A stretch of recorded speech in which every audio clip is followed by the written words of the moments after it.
बिस्मिल्लाह वस्सलामु अला रसूलुल्लाह वसल्लल्लाहु नबियुल उम्मी।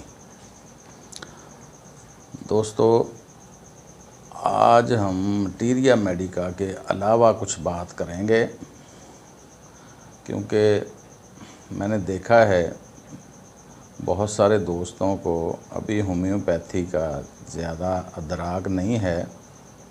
इसलिए हम आज इस सवाल पर गुफ्तगू करेंगे कि होम्योपैथी क्या है। होम्योपैथी एक तरीका इलाज है।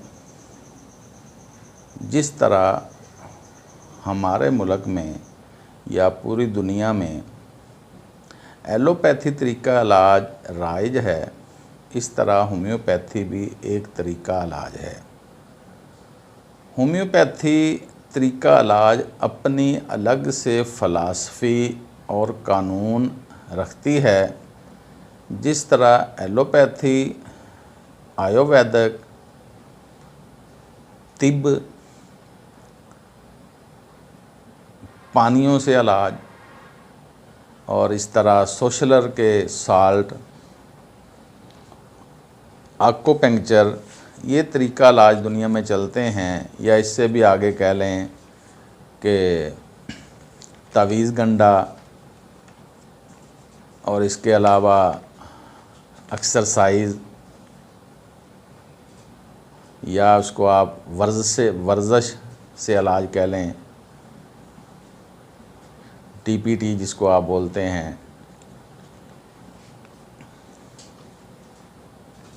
तो सबसे पहले हम समझने के लिए बात करते हैं एलोपैथी।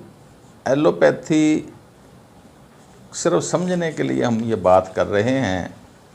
एलोपैथी का मेन थीम है कि अमराज बैक्टीरिया से लगते हैं, वायरस से मरीज़ बनते हैं।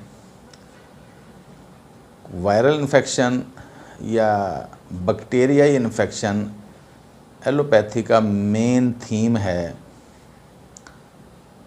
तो इसलिए उनकी अक्सर अद्वियात एंटीबायोटिक और एंटीवायरल होती हैं, एंटीवायरस और एंटीबैक्टीरियम होती हैं। ट्रैंक्विलाइज़र दर्दों वगैरह के लिए यूज़ करते हैं। इसके बाद ये दुनिया का सबसे बड़ा तरीका इलाज है। दूसरा, आयुर्वेदिक या तिब की बात करते हैं। आयुर्वेदिक और तिब ये एक ही चीज़ के दो नाम समझ लें। इसमें जड़ी बूटियों से, हुक्मा, मुख्तलिफ़ कुश्तों से मुख्तलिफ़ ज़हरों को मुदब्बर करके इलाज करते हैं। इनकी फ़लसफ़ी ये है कि ये कहते हैं कि जिस्म में चार चीज़ें होती हैं, क्योंकि वो कहते हैं कि जिस्म चार चीज़ों का मुरक्कब है, जैसा कि आग, पानी, हवा और मिट्टी। उनके चारों के अलग अलग असरात जिस्म पर होते हैं, और उन असरात का ईवन होना तंदुरुस्ती है, और उन असरात का अनईवन होना मर्ज़ है। उनको हुक्मा हज़रात ने कुछ नाम भी तजवीज़ किए हैं, जैसे सफ़रा, सौदा, खून और पानी।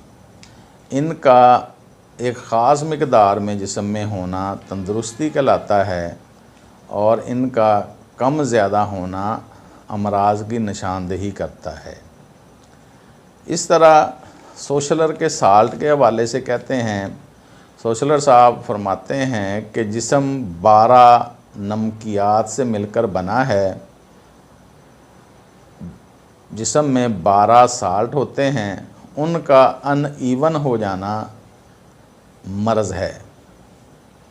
इस तरह ही आक्यूपंक्चर वाले वो कहते हैं कि जिस्म में मुख्तलिफ़ प्रेशर हैं, उन प्रेशरों उन पॉइंटों का, उन प्रेशरों का कम ज़्यादा हो जाना मर्ज़ है। अगर वो पॉइंट और वो प्रेशर ठीक हैं तो इंसान ठीक है। इसी तरह तावीज़ गंडा करने वाले भी अपनी फ़िलासफ़ी रखते हैं। वो कहते हैं कि अगर आप किसी को गाली देते हैं तो उसका असर होता है, उसका मनफ़ी असर होता है। तो अगर हम कलामुल्लाह या अच्छे कलमात पढ़कर किसी पर फूंक मारते हैं तो उनका असर क्यों नहीं होगा। जब बुरी बात का असर है, मनफ़ी असर है, तो हमारे कलमात का मुस्बत असर होना चाहिए। ये उनकी फ़िलासफ़ी है। इस तरह एक और सिस्टम दुनिया में बात से इलाज के हवाले से जाना जाता है। वो मुख्तलिफ़ तरह के बाथरूम बनाए जाते हैं या हौज़ बनाए जाते हैं जिसमें पानी से साए में या धूप में उस बाथ को बनाया जाता है, तारीकी में या रोशनी में, सूरज की किरणों के मुनासबत से और गर्मी और सर्दी की मुनासबत से उन बात को बनाया जाता है और उससे इलाज किया जाता है।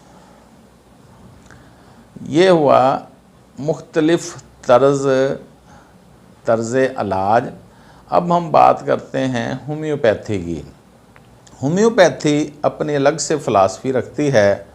होम्योपैथी ये कहती है कि इंसानी जिस्म में दो चीज़ें हैं, एक मर्ज़ को पैदा करती है, एक मर्ज़ के ख़िलाफ़ काम करती है।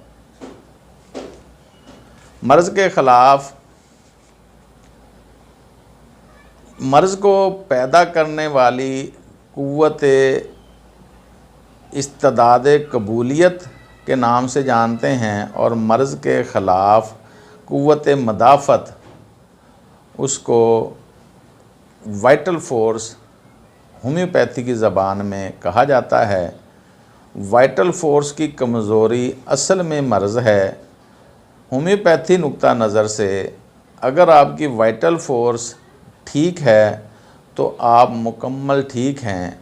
वाइटल फ़ोर्स की तशरीह इस तरह की जा सकती है कि वाइटल फ़ोर्स उस ताकत को कहते हैं जो आपको तंदुरुस्त करती है, जिसकी मिसाल हम इस तरह दे सकते हैं कि आप किसी वजह से रात को नहीं सोए और अब आपको नींद की वजह से सुबह सर दर्द होना शुरू हो गया। अब आप सारा दिन दर्द में फिरते रहे या अब आपने कोई दवाई ली तो उससे सर दर्द ठीक हो गया, या आपने दवाई नहीं ली दोपहर तक तो दोपहर में आपने अपनी नींद कर ली तो दर्द ठीक हो गया। जब आपने दवाई नहीं ली और आपने नींद करने से दर्द ठीक करवा लिया, या कह लें कि वाइटल फ़ोर्स ने आपकी वो दर्द ठीक कर दिया बिना किसी दवाई के। इसी तरह अगर आप थकावट से चूरो चूर हैं, आपको थकावट बहुत महसूस हो रही है, आप गर्म दूध या चाय पीकर अपनी थकावट को भी दूर कर सकते हैं। लेकिन अगर आप मुख्तलिफ़ अद्वियात से उस थकावट को दूर कर सकते हैं, लेकिन अगर आप कोई दवाई नहीं लेते और आप रेस्ट करते हैं, एक अच्छी नींद कर लेते हैं, तो आपकी थकावट दूर हो जाएगी।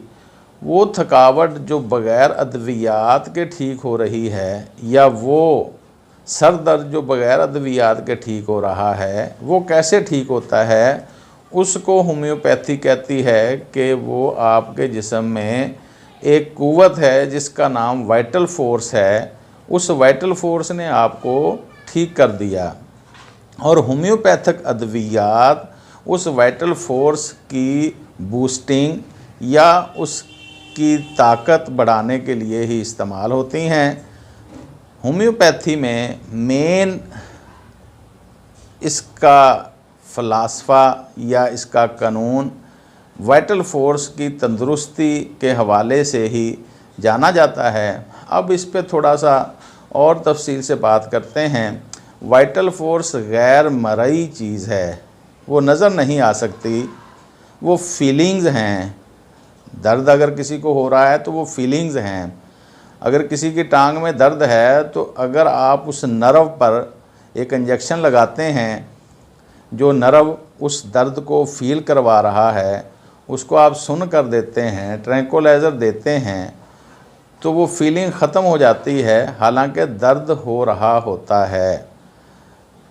होम्योपैथी उस दर्द को, यानी कहने का मतलब ये है कि वो फीलिंग हैं, तो वो गैर मरई हैं, वो वजूद नहीं रखती।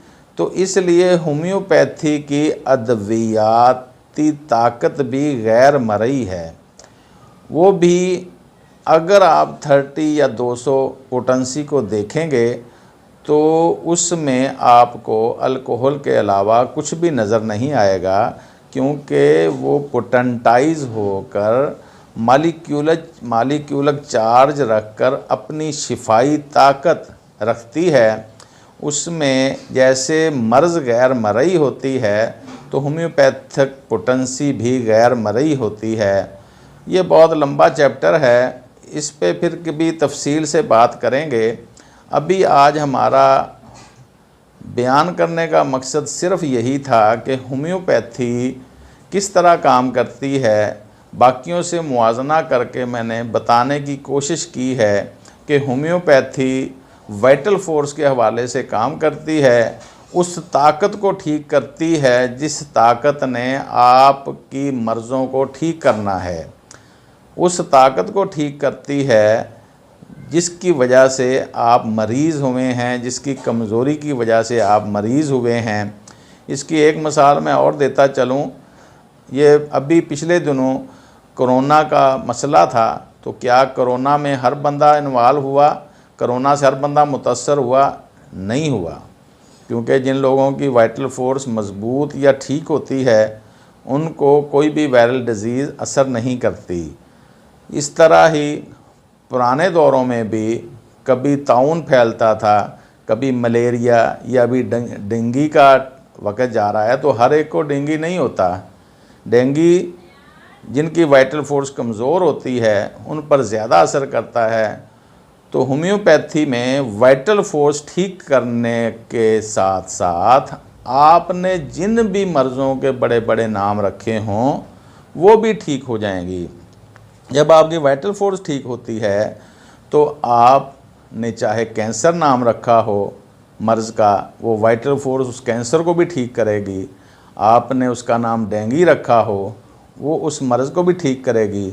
आपने उसका नाम एड्स रखा हो, उसका नाम बर्ड फ्लू रखा हो, उसका नाम गैंग्रीन रखा हो, कोई भी नाम रखा हो, अगर आपने अपनी वाइटल फोर्स को ठीक करवा लिया या आप वाइटल फोर्स को ठीक करने में कामयाब हो गए, तो वो वाइटल फोर्स आपके जिस्म के तमाम अमराज को ठीक करने की सलाहियत रखती है। ये था आज का वीलॉग, जो कि होम्योपैथी क्या है के अनवान से तरतीब दिया गया। वस्सलाम।